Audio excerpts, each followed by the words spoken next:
ये बात है 1570 साल पहले की, जब रोमन एम्पायर पर कई बारबेरियन ट्राइब्स ने हमला कर दिया। बारबेरियंस और हंस ने रोमन एम्पायर के कई शहरों पर हमला करके खूब तबाही मचाई। वहां रहने वाले लोग जान बचाकर भागना चाहते थे, लेकिन एक तरफ एड्रियाटिक सी तो दूसरी तरफ ट्रेनियन सी उनका रास्ता रोके हुए था। उनके पास एक ही ऑप्शन बचा था, लिहाजा उन्होंने समंदर में बने करीबी आइलैंड्स पर भागना शुरू कर दिया। वहां पहुंचकर वो हमलों से तो बच गए, लेकिन ये आइलैंड्स साहिली झील में बने थे, जिनकी मिट्टी इतनी नरम थी कि इंसान भी उसके ऊपर नहीं टिक सकता था। पर सभी मुश्किलात के खिलाफ जाकर इन लोगों ने यहाँ पर ना सिर्फ बसेरा किया, बल्कि एक के बाद एक इंजीनियरिंग के कारनामे दिखाकर बिल्डिंग्स, कैनाल्स और यहाँ तक के ब्रिजेस भी बनाए। यही वो शहर है जिसे आज दुनिया वेनस के नाम से जानती है। बावजूद इसके कि यहाँ पर ना रोड्स थे, ना जमीन और ना ही पीने का साफ पानी, लेकिन फिर भी वेनेशियंस ने इसको सबसे पावरफुल सिटी बना कर दिखाया। पर आखिर ये सब मुमकिन कैसे हुआ? वो छोटे आइलैंड्स जिन पर खड़ा होना भी मुमकिन नहीं था, वहाँ इतना बड़ा शहर कैसे खड़ा किया गया? वो भी करीब 1000 साल पहले। नाजरीन, रोमन सिटीज छोड़कर जो लोग शुरुआत में इन आइलैंड्स पर गए थे, उनके पास यहाँ रहने का कोई ठिकाना नहीं था। नरम गारे जैसी जमीन जिस पर कोई भी चीज रखने से वो अंदर धंसने लगती थी। उस वक्त कई लोगों ने वापस साहिल पे जाने का मशवरा दिया, लेकिन वापसी का मतलब था मौत। बारबेरियंस और हंस नॉर्दर्न यूरोप के कुछ खाना बदोश कबीले थे, जिन्होंने रोमन एम्पायर की कमजोरी का फायदा उठाते हुए यहाँ पर हमला किया था। उस वक्त हालात इतने गंभीर थे कि इन नरम आइलैंड्स पर रहना ही इनकी मजबूरी बन गया। साहिल से 5 किलोमीटर दूर 150 से भी ज्यादा छोटे छोटे माशी आइलैंड्स थे, पर इन सभी का एक जैसा हाल था। इसी दौरान रेफ्यूजीज में से एक शख्स जमीन के अंदर धंसता जा रहा था। अपने आप को बचाने के लिए उसने अपनी बोट के चप्पू को जमीन में गाड़ा, तो वो कई फुट नीचे जाने के बाद बिल्कुल ठोस हो गया। यहीं से इनको आइडिया आया जो बाद में वेनिस सिटी की बुनियाद बना। यहाँ से चंद किलोमीटर दूर, जहाँ आज का क्रोशिया है, वहाँ के जंगलात से दरख्तों के तने लाए गए और इनको मार्शी आइलैंड्स पर ठोक ठोक कर अंदर गाड़ा गया। तकरीबन 5 मीटर नीचे जाने के बाद ये तने जमीन की सख्त मिट्टी में जाकर अपनी ग्रिप बना लेते थे। इनको एक दूसरे के करीब करीब अंदर ठोका जाता ताकि एक स्टेबल प्लेटफॉर्म बन सके। पाइल्स को अंदर डालने के बाद इनके ऊपर का हिस्सा काट कर लेवल किया गया और उसके ऊपर लकड़ी के तख्ते बिछाए गए, ताकि पूरा लोड पाइल्स में बराबर डिवाइड हो सके। इस फाउंडेशन को पानी के लेवल से ऊपर उठाने के लिए स्पेशल लाइम स्टोन के ब्लॉक्स रखे गए। ऊपर पत्थरों का लोड और नीचे 5 मीटर लंबे वुडन पाइल्स। ये सिंपल कॉम्बिनेशन एक मजबूत फाउंडेशन बनाने के लिए काफी था। लकड़ी के तने जो अब पानी के अंदर थे, वो फूल कर एक दूसरे में टाइट हो गए और इनके बीच हवा गुजरने की जगह भी नहीं बची। यही वजह है कि वेनस में जो पाइल्स करीब 1000 साल पहले गाड़े गए थे, वो आज तक परफेक्ट कंडीशन में शहर का वजन झेले हुए हैं। फाउंडेशन डालने के बाद इसके ऊपर बिल्डिंग्स बनाने का काम शुरू किया गया। शुरुआत में वेनिशियंस ने लकड़ी के घर बनाए, लेकिन कुकिंग वगैरह के दौरान अक्सर इनमें आग लग जाती थी। बाद में ईंटों का इस्तेमाल भी शुरू हो गया। बिल्डिंग्स को हल्का रखने के लिए घर 3 स्टोरी से ज्यादा बड़े नहीं रखे जाते थे। ईंटों के बीच में लाइम स्टोन के पाउडर से बनाया गया स्पेशल गारा डाला जाता, ताकि मजबूती के साथ साथ दीवारें फ्लेक्सिबल भी रहें। फ्लोर्स और अंदर की दीवारें लकड़ी के तख्तों से बनाई गईं, जिनको बाहर से लोहे की रॉड्स डालकर होल्ड किया जाता। ये आइडिया वेनिशियंस में काफी फेमस हो गया और देखते ही देखते इसी तरीके से आइलैंड्स घरों से भरते गए। नॉर्मली शहर बाहर की तरफ फैलते हैं, लेकिन वेनिस अंदर की तरफ फैलने लगा। पहले ऐसा होता था कि एक आइलैंड से दूसरे आइलैंड में जाने के लिए सिर्फ बोट्स का ही सहारा होता था, लेकिन बाद में जब आबादी बढ़ने लगी तो आइलैंड्स करीब से करीब होने लगे और अब इनके बीच कम पानी में घोड़ों पे बैठ के भी आइलैंड्स क्रॉस हो सकते थे। वेनिस सिटी में अब सबसे ज्यादा जरूरत इन आइलैंड्स को आपस में कनेक्ट करने की थी। पहले 500 सालों तक ये आइलैंड्स आपस में कनेक्टेड नहीं थे, लेकिन जब आबादी काफी बढ़ गई और कारोबार की रेल पेल होने लगी तो यहाँ का बिजनेस हब, जिसे रियाल्टो कहा जाता है, सबसे पहले यहाँ एक सिंपल लकड़ी का ब्रिज बनाने की कोशिश की गई। इस ब्रिज को पॉन्टून ब्रिज कहते हैं, जिसमें फ्लोट्स की मदद से गुजरने का रास्ता बनाया जाता है। इस ब्रिज से रियाल्टो तक पहुंचना तो आसान हो गया, लेकिन क्योंकि ये फ्लोट्स के सहारे खड़ा था, इसी वजह से काफी हिलता रहता था और अक्सर लोग इसमें से गिर भी जाते थे। बाद में यहाँ लकड़ी का परमानेंट ब्रिज भी बनाया गया, लेकिन ईयर 1310 में हंगामा अराई की वजह से इसको आग लगा दी गई। आग लगने के बाद भी रियाल्टो ब्रिज अगले 140 सालों तक टिका रहा, लेकिन आखिरकार ईयर 1444 में ज्यादा लोड पड़ने की वजह से वो गिर गया। आखिरकार रियाल्टो को कनेक्ट करने के लिए यहाँ वेनस का सबसे पहला स्टोन ब्रिज बनाने का इरादा किया गया। इसको बनाने के लिए उसी तरीके का सहारा लिया गया जिसकी मदद से यहाँ हजारों घर बने थे।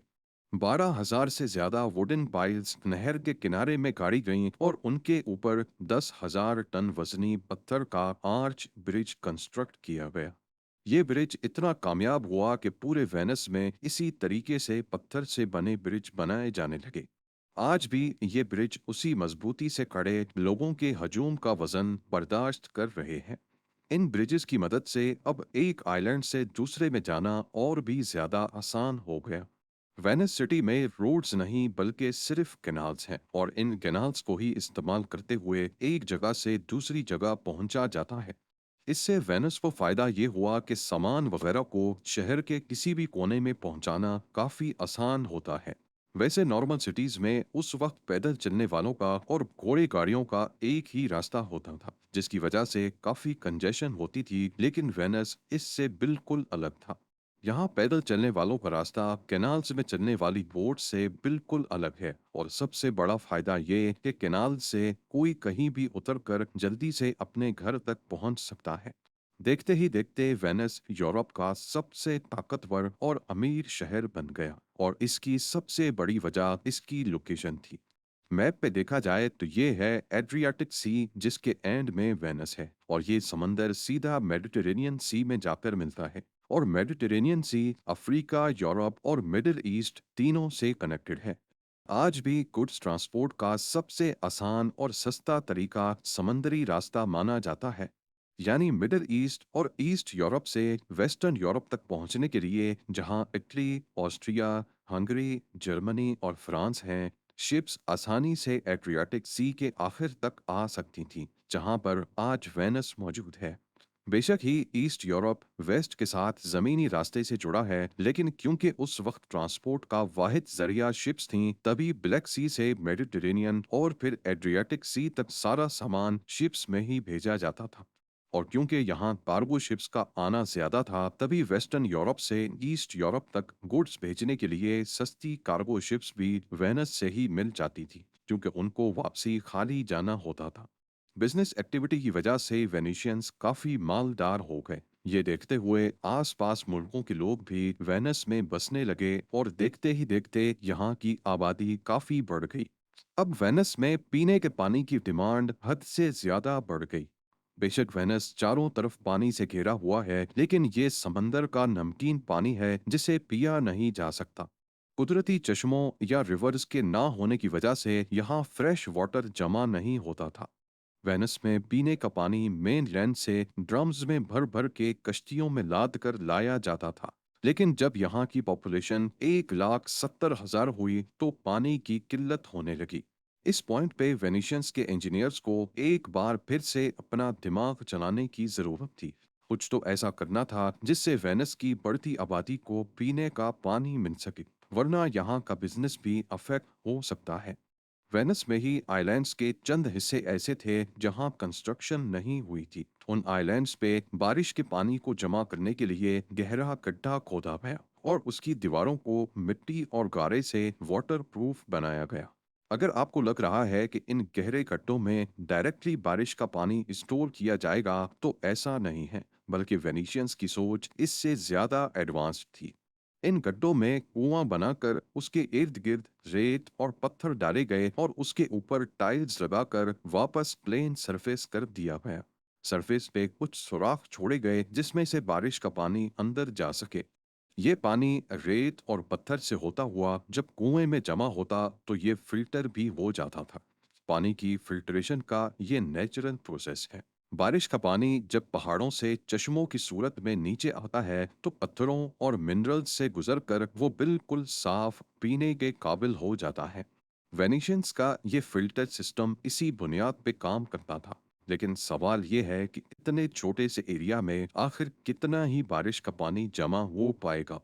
इसके लिए आसपास घरों की छतों पे पाइप्स लगाए गए जो बारिश के पानी को सीधा इस फिल्टर में डालने का काम करने लगे। ऐसे पानी की कलेक्शन के लिए सरफेस एरिया भी बढ़ा दिया गया। देखते ही देखते वेनिस में 600 से ज्यादा छोटी बड़ी फिल्टर वेल्स लगा दी गई।